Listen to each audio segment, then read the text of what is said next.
AI video' যিসকলে বনাই আছে তেওঁলোকৰ বাবে আটাইতকৈ বেয়া খবৰ লগতে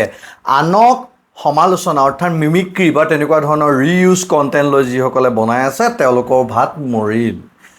অৰিজিনেল যিসকলে ভিডিঅ' দি অৰিজিনেল ভইচত নিজৰ ডাবিঙত নিজৰ ক্ৰিয়েটিভিটিত যিসকলে ভিডিঅ' দি থাকে তেওঁলোকৰ বাবে আকৌ পুনৰ সুদিন আহিল অৰ্থাৎ ঠিকেই শুনিছে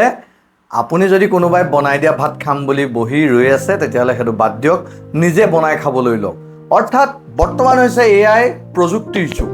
সকলোৱে AIত কৰিব নোৱাৰা কাম একোৱেই নাই মই যেনেদৰে কথা কৈ আছোঁ এনেকুৱা ধৰণৰ কেৰেক্টাৰ বনাই আপুনি নতুনকৈ এটা ভিডিঅ' আপলোড কৰিব পাৰে য'ত মাত্ৰ মিনিমাম এফৰ্টহে দৰকাৰ ইমান বেছি কষ্টৰ দৰকাৰ নাই কম্পিউটাৰটোৰ সন্মুখত বহক 2-3 ঘণ্টা আপুনি দিয়ক আৰু আৰামত এটা AI সাংঘাতিক ভিডিঅ' ৰেডি হৈ যাব আৰু যি ভইচো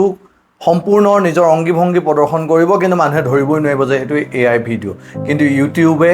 সম্পূৰ্ণ নিজৰ প্ৰগ্ৰেমটো সলাই দিছে অহা জুলাই 15 তাৰিখৰ পৰা 2025ৰ 15 জুলাইৰ পৰা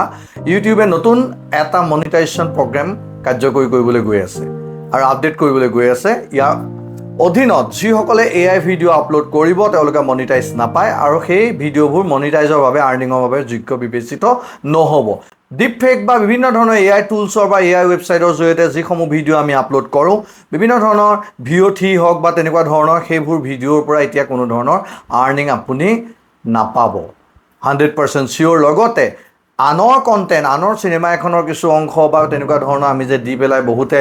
যিখিনি ভিডিঅ' আপলোড কৰে সেইসকলেও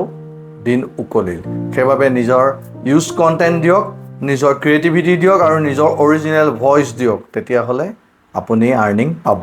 এয়া হৈছে নতুনকৈ ইউটিউবৰ যি নতুন পাৰ্টনাৰশ্বিপ প্ৰগ্ৰেম